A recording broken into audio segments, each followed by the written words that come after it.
Hi guys, good afternoon. 6K followers na tayo. Salamat Boss M. Na-reach na natin ang 6K. Salamat din sa mga followers kasi nakipag-engage ko sa inyo. Maraming salamat. At dahil dyan na-monetize tayo ni Boss M. Boss Argo. Thank you po. Pang ginagawa nyo, magmerienda muna tayo. Pansit. Tara, kain tayo.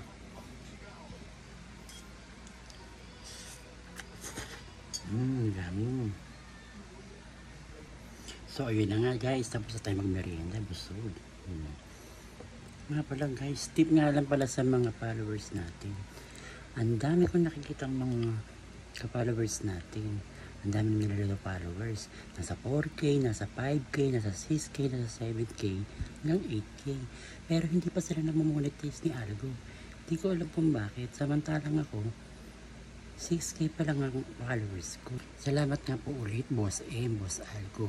Ngayon, inisip ko tuloy, bakit may violation ba kaya account ko?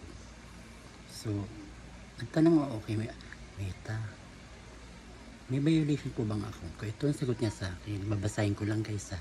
Kung mayroong violation ng iyong account, maaaring makakatanggap ka ng notification mula sa Facebook tungkol sa mga sumusunod. Number 1, mga posibleng dahilan. Paglabag sa patakaran. Paglabag sa mga patakaran ng Facebook tulad ng pag-post ng mga hindi angkop na ang content. Number 2, mga ulat mula sa ibang users. Mga ulat sa mga ibang users tungkol sa iyong mga post o video. Number 3, suspicious activities. Suspicious activities sa iyong account tulad ng pag-login mula sa ibang lokasyon. Para ba dapat natin gawin? Ito sabi ni Algo, Meta.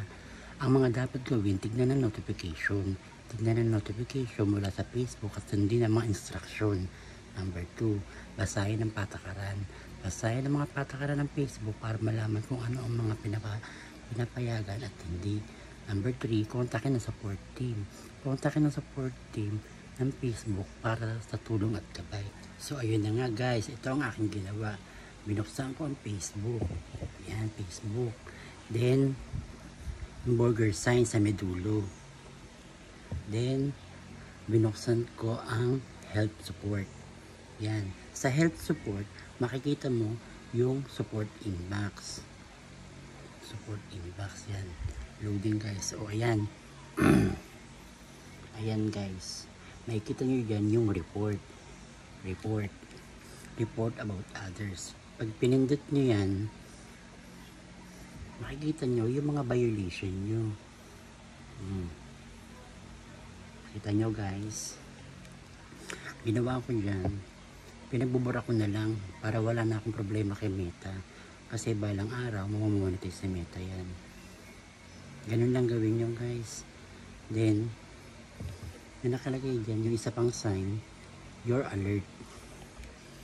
Yan, makikita nyo dyan your alert. Pag kinlik nyo yan, yan. Ayan, nakikita nyo na yung mga alert na binayolate nyo. Ibig sabihin dati, hindi kayo consistent na gumamit ng ibang music kasi hindi nyo pagmamay-ari yun. Kaya ako sa inyo, paki-erase na lang o kaya yung mga videos o yung mga pinost nyo na hindi nyo alam na violate nyo na pala si Meta. So, yun lang guys ha. Tip ko lang sa inyo. Good afternoon.